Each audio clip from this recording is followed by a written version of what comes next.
del mar. Mami, perdóname.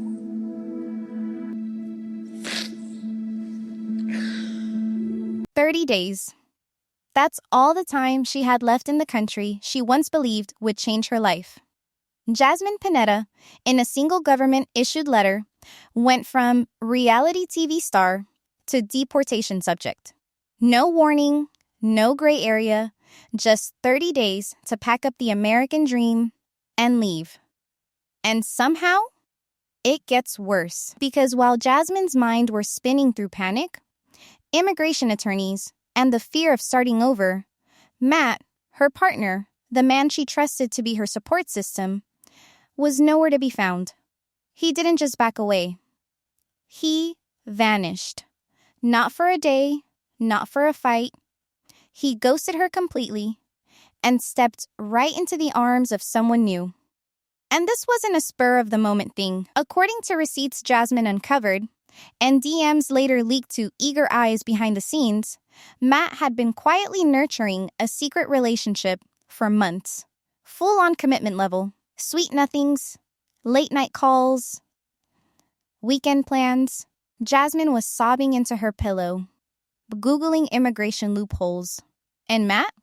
He was planning dates. This wasn't a breakup. It was a clean escape.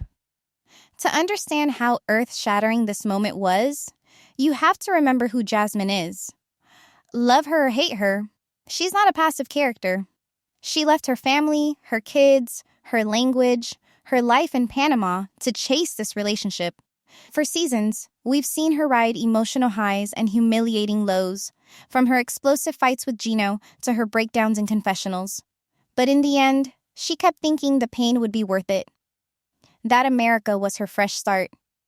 That Matt, with his buttoned-up personality and calm demeanor, would be her anchor. That's where the heartbreak hits harder. It's not rejection. It's the erasure of everything she thought she was building. She wasn't perfect, sure, but she was present. She fought for it. And Matt? He apparently waited for the most legally and emotionally fragile moment of her life to walk away. No discussion. No warning. Just a click of the lock and a text left unanswered. Even close production staff were overheard saying they were caught off guard. Some initially thought it was a filming break, but Matt never came back. Jasmine didn't see this coming. Not even close. And as news of the deportation built backstage tension, she held on to hope that Matt would show back up. Maybe late, but still there. Maybe confused, but still loyal. Instead, what she got was silence. And then, updates from mutual acquaintances. A quick cross-check of timelines. Old messages with new attention to detail. And it became clear, Matt had likely been emotionally moved out of their relationship long before the government paperwork arrived. Jasmine's panic and grief weren't even on his radar. He'd already rebooted, emotionally checked out, and practically shut the door behind him. Publicly, he played it cool. No statements, no defense. No trace of Jasmine left anywhere. Privately? Let's just say, there's a reason producers were scrambling for legal clarity on what he'd shared off camera. Because while Jasmine begged for time, Matt may have given immigration something else entirely. The interview was supposed to be a formality. A few questions, a signature, maybe some waiting. Jasmine showed up early, papers in hand, trying to look calm even though her hands were shaking.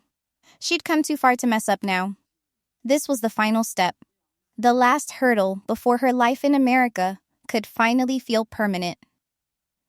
No more visas, no more deadlines, no more panic every time she saw an unknown number on her phone.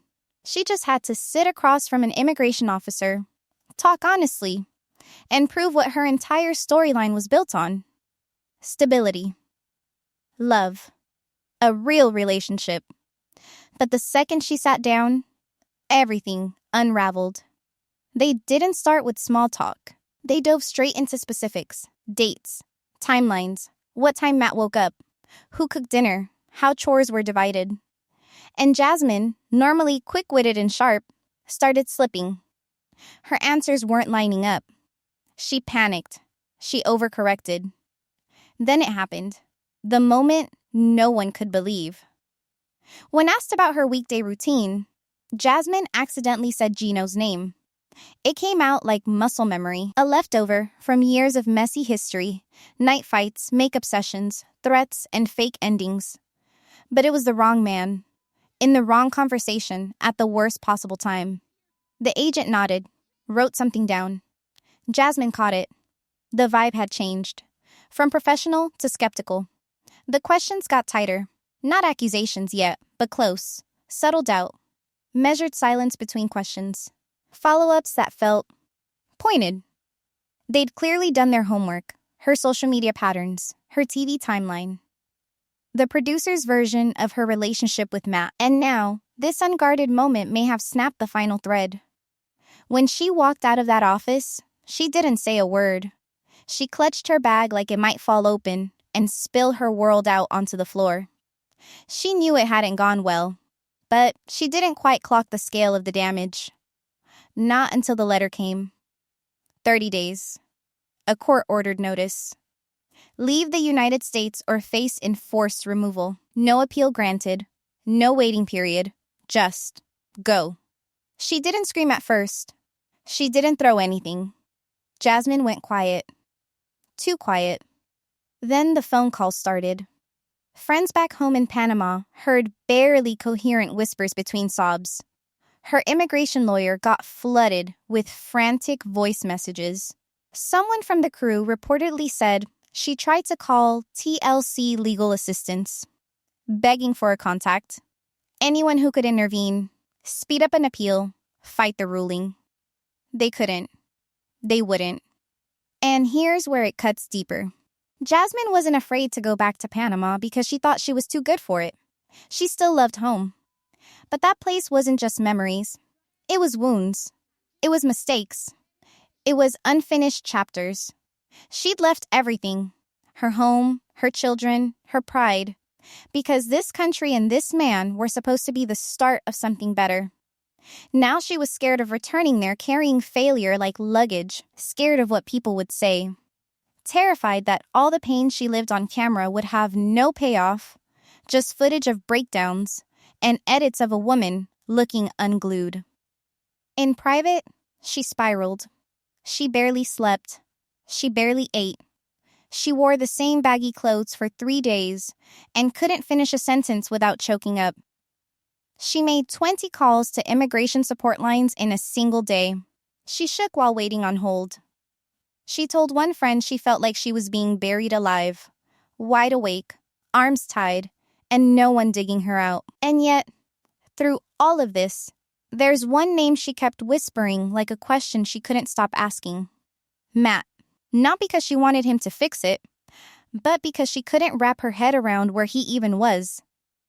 He stopped responding 2 days before the ruling came down. No calls, no check-ins, not even curiosity. While Jasmine scrambled in legal chaos, Matt did nothing. Which is when fans started flipping, because no matter what issues they had, no one was ready for that level of cold silence. It wasn't instant. It crept in like a draft from a door that hadn't fully shut.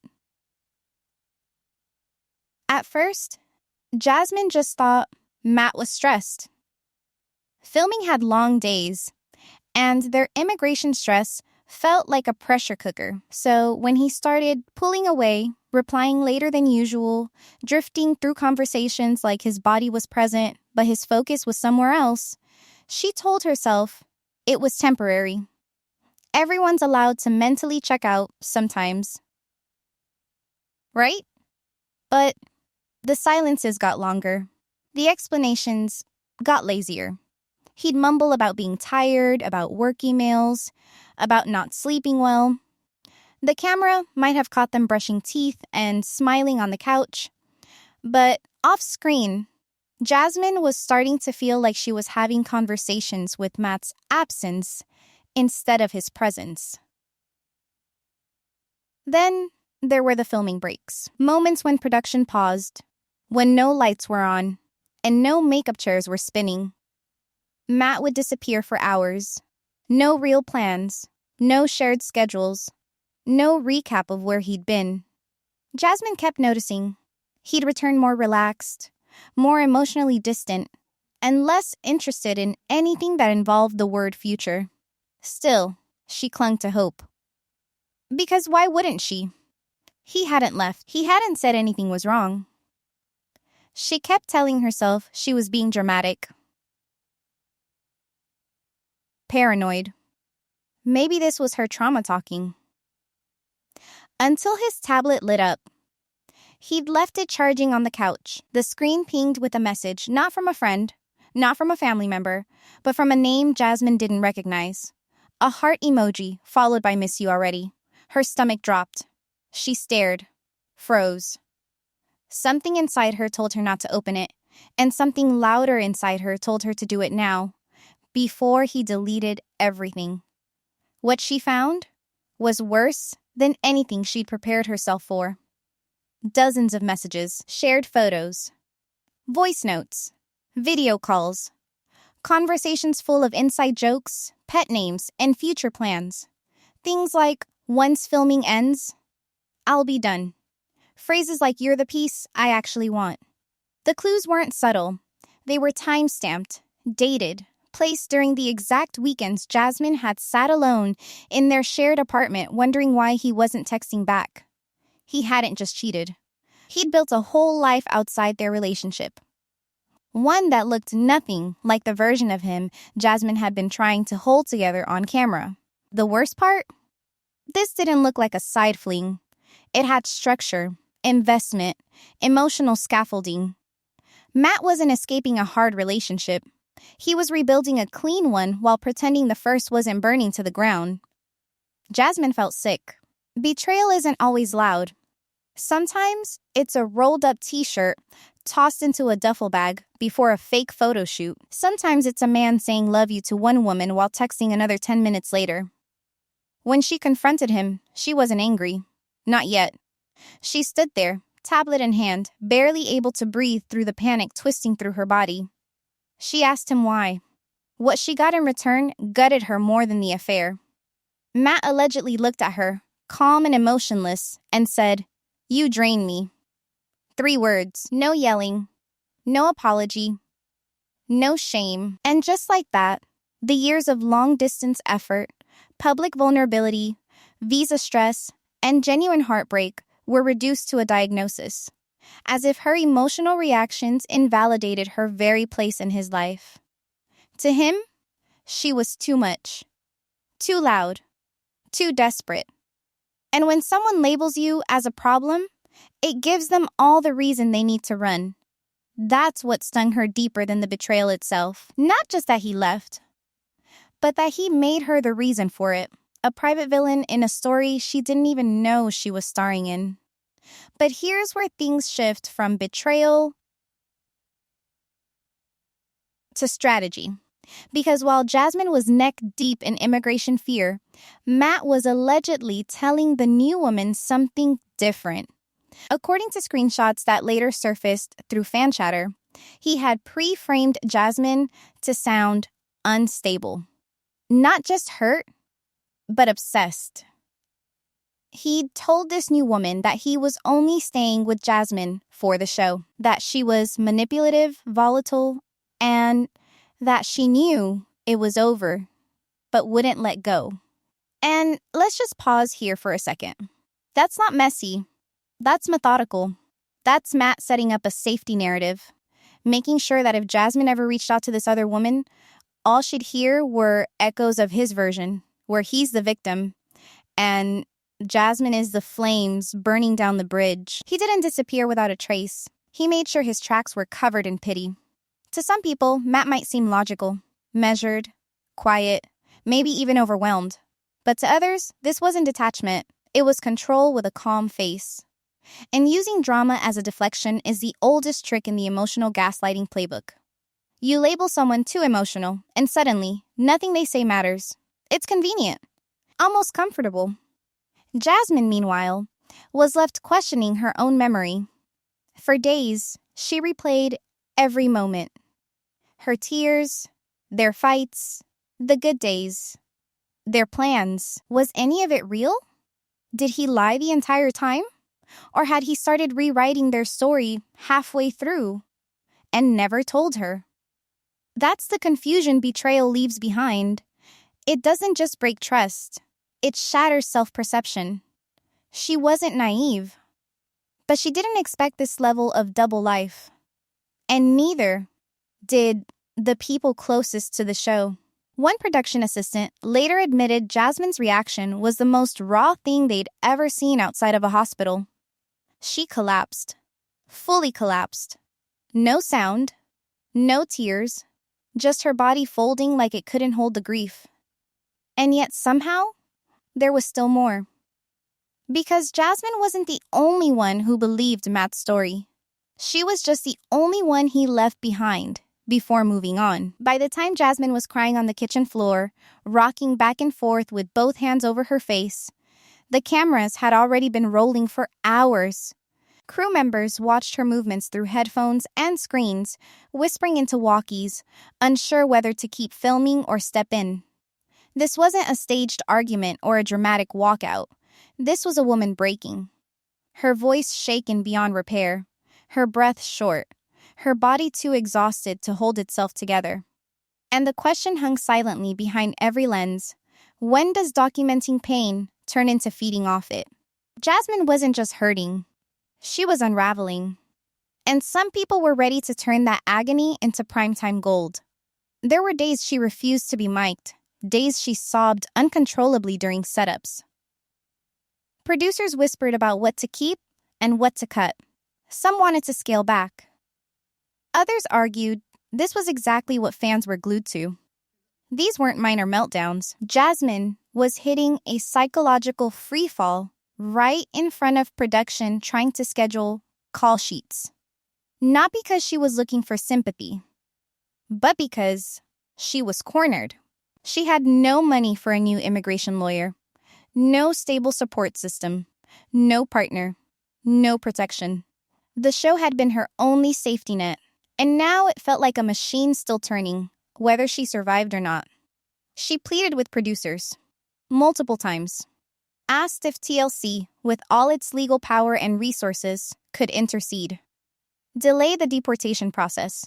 Provide a lawyer. Even just make a call. But the answers stayed vague. Cautious. "We're doing everything we can," someone allegedly told her, followed by complete silence for days. Off camera, the conversations were starkly different. One exec reportedly pitched a special episode built entirely around Jasmine's breakdown, titled something like The Fall of Jasmine.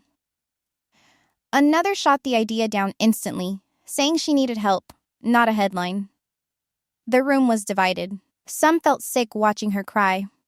Others saw any material. One former crew worker later said it felt like walking into a burning room every day with a camera and being told to get tighter shots. And the truth was, there was no perfect solution. Reality TV is built on exposure. But when that exposure crosses into someone's real-life trauma, immigration rejection, abandonment, mental collapse, who's responsible for what gets played back to millions? Fans had already started noticing something was different. Jasmine's Instagram went quiet. Her tone changed in confessionals. Her eyes less fiery, more hollow. Speculation grew. Had Matt left? Was she getting sent back? Was TLC giving her the help she needed, or using her suffering like a countdown clock? One thing was clear. Jasmine stopped performing. There was no more reality TV act. No more persona. She was crying between takes and asking the camera operators to turn it off. She didn't need airtime. She needed air. And still, the camera stayed on. They say it was late one night. The crew had mostly wrapped. Lights were dimmed. And Jasmine sat on the edge of her bed for 2 full hours, staring at Matt's old clothes still folded inside a drawer. That's when she reached for her phone. Not to call him, but her. The other one.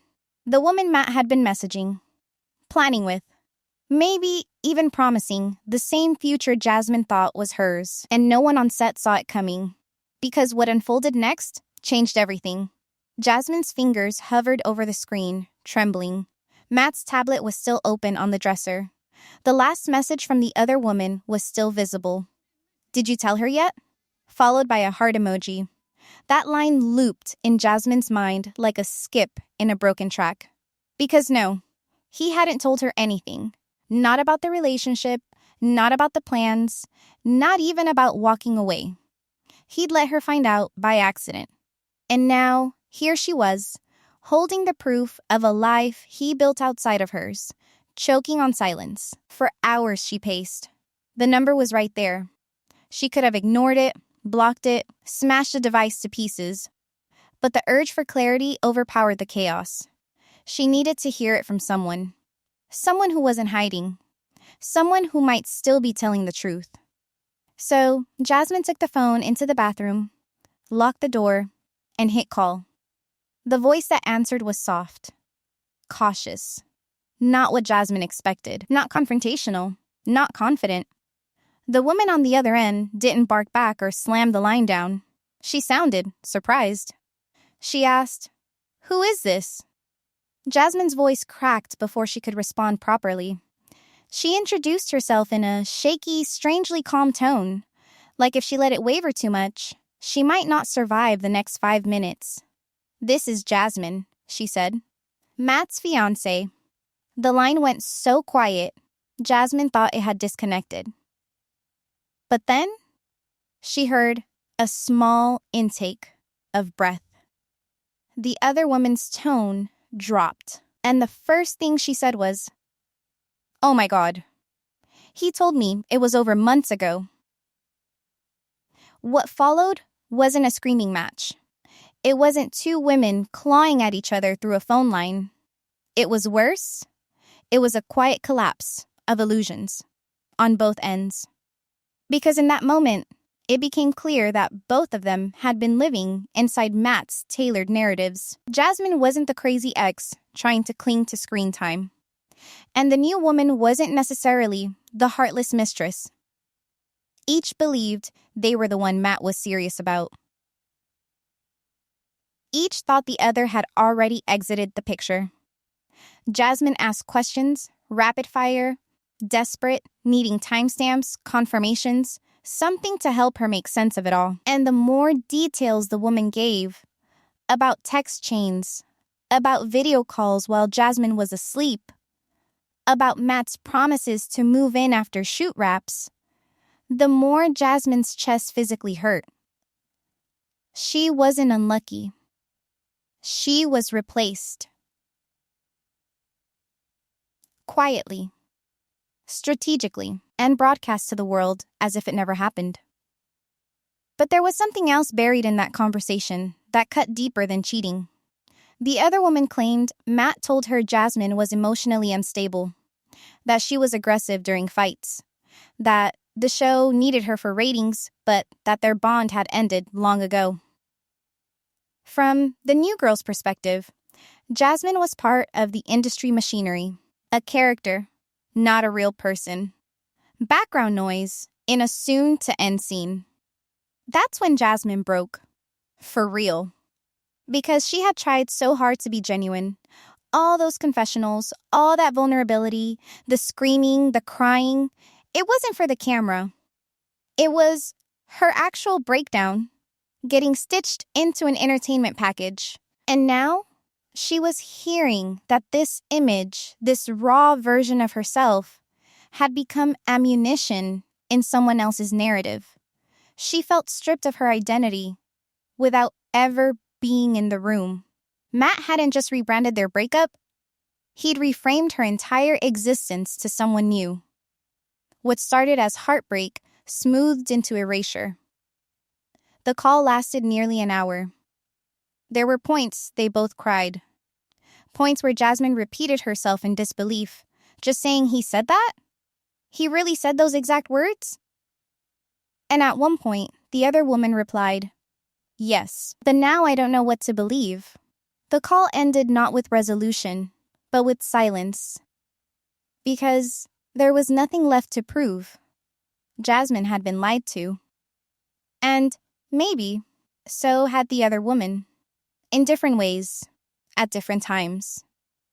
But both were now standing in the same ash heap of discarded promises. And Jasmine, already overwhelmed from her deportation deadline, now faced the sharpest truth of all.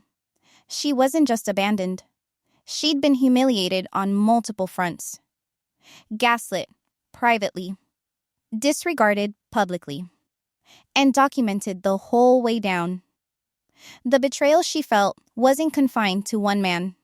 It radiated outward, across the cameras that never turned off, across the conversations that happened in back rooms while she cried off screen, across the silence that everyone maintained while Matt quietly exited the narrative without consequences.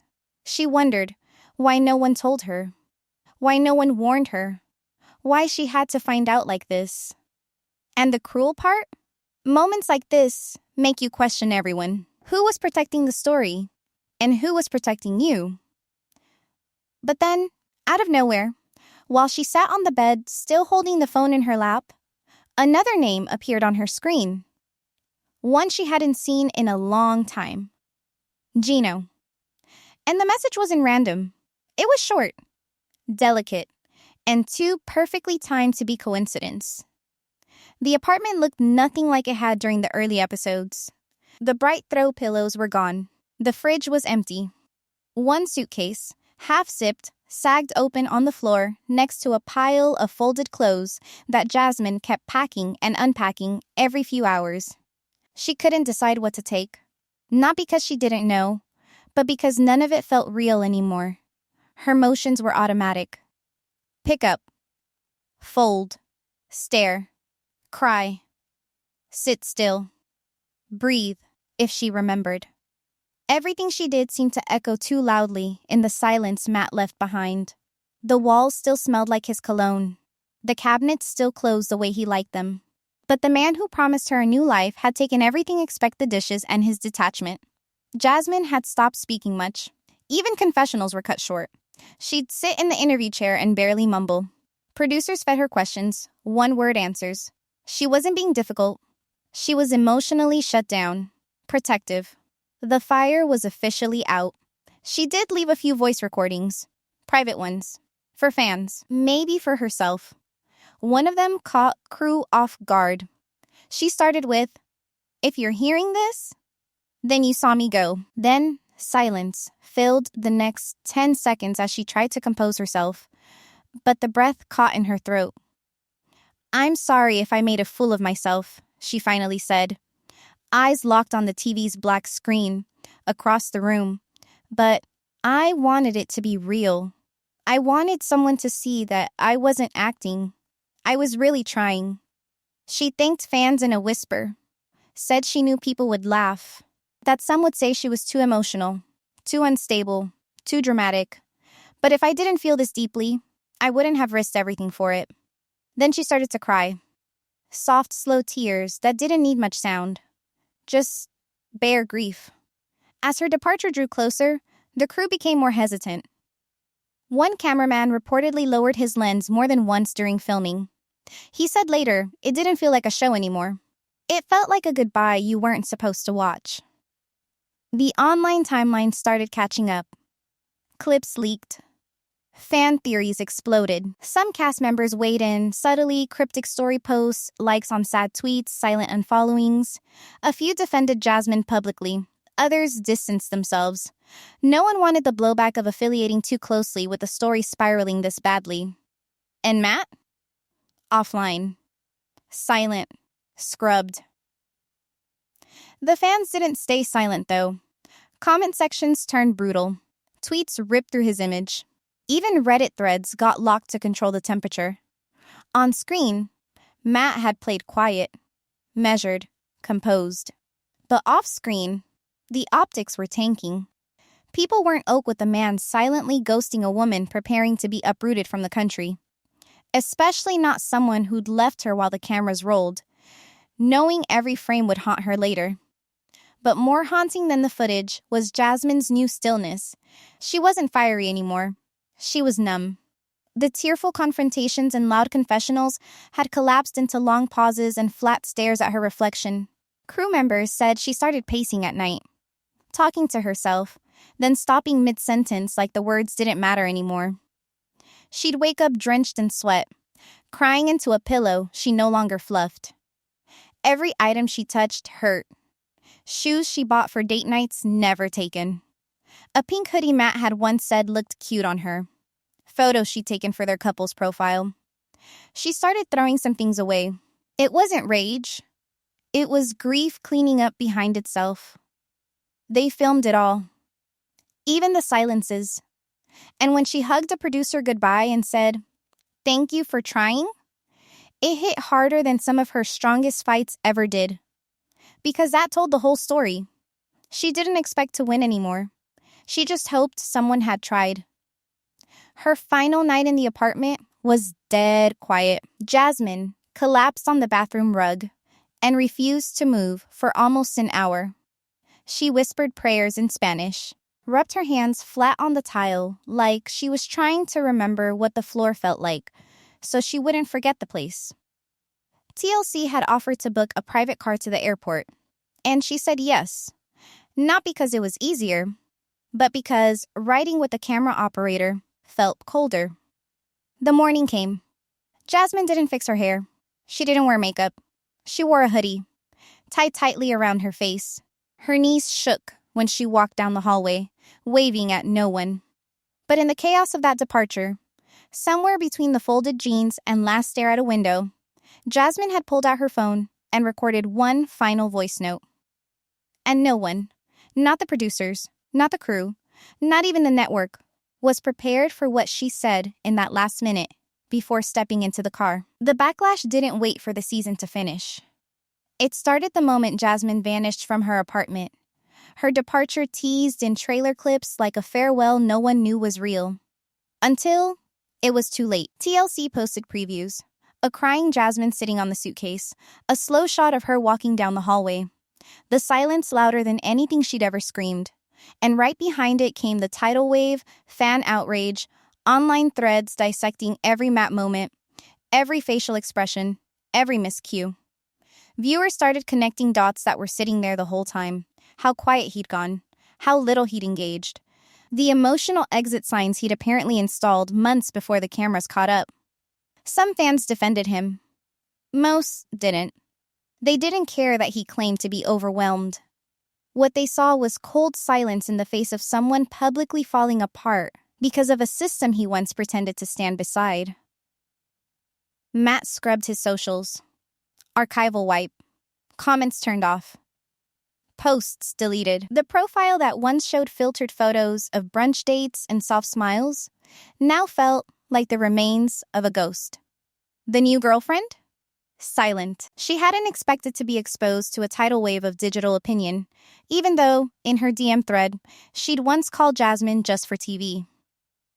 That quote didn't age well. Meanwhile, TLC leaned in. The Jasmine special turned into a two-part finale. They pushed promos harder than usual. Everything Jasmine touched during her final days was spliced together with dramatic violins and voiceovers, framing her story like a Greek tragedy told through streaming ads. And maybe that's exactly what it was. Because whether you loved her or loved to hate her, Jasmine brought something no one else did. Rawness. Chaos? Sure. But chaos without the filter. The breakdowns weren't gimmicks. The fights weren't fake. And yes, sometimes it was exhausting to watch her care that much and cry that deeply and push people toward reconciliation minutes after throwing a shoe. But what made her magnetic was that she never built a version of herself for the show. She was the show. And the irony? In a space where storylines are polished and reactions are tailored for narrative arcs, the one person who got blamed for being too much was the only one not acting. Her legacy doesn't get to play out in a wedding special. There's no baby announcement. No happy couple confessional. Jasmine's story ends in a whisper. One last scene framed around a woman packing her life into a suitcase taped at the corners. But let's talk about impact. Even veteran cast members started publicly questioning TLC's limits. Some said the final breakdown should have triggered production to pause. Others blamed the network for keeping cameras rolling as Jasmine shifted from emotional into clearly unstable. A few tried to stay neutral, understanding both sides. Reality TV is a business. But the question still floated. When a breakdown isn't enough to stop filming, what is? Jasmine herself hasn't posted much since. A few quiet stories. A leaked selfie from back in Panama, but no long captions. No final word. And yet somehow, that silence carries more weight than a post ever could. Because viewers felt her loss. Not career-wise, not fame-wise. Something deeper. The fact is, Jasmine came for love. She bet her entire life on a new beginning. She left the known for the unknown. Put her emotions on the line in front of millions. And in return, she was discarded quietly and filmed in slow motion. That's not drama. That's what happens when belief meets a machine built for disbelief. And we can talk about Matt's silence all we want. The truth is, Jasmine's story wouldn't be what it is if he hadn't stayed so quiet. His stillness made the collapse louder. It amplified the betrayal. Because actions matter. But inaction during someone's worst moment? That's a kind of behavior audiences don't forget easily. TLC knew the clip would explode. The final voice note. The rawest footage. Her last words in the apartment, filmed with a lens that felt too close. But fans couldn't look away. Not because of the spectacle, but because it didn't feel like TV anymore. It felt like watching someone step out of their own story and realize the director had already left the room. To this day, people argue about it. Was Jasmine exploited? Or was she accountable for her decision to film? Did TLC owe her protection? Or did they simply do what reality TV always does? Capture everything and let the audience decide what's real. Maybe it's not that simple. Because Jasmine exposed something bigger than Matt. Bigger than a failed green card process. She showed how easy it is, when you love too hard and feel too deep, to be rewritten after you're gone. How quick people are to call loud women dramatic, unstable, clingy, until they go quiet. That quiet? That's where the damage is. She may never get a redemption arc. This isn't the kind of story that ends with a surprise proposal or a reunion hug. But her exit held weight. And for all the people calling her messy, here's the part they won't say aloud. She walked into that show fully herself. And walked out with nothing. But she never faked it. Not once. And if you thought Jasmine's story was brutal, wait till you hear the one couple TLC try to bury. Same producers, same games, but twice the heartbreak. That's up next.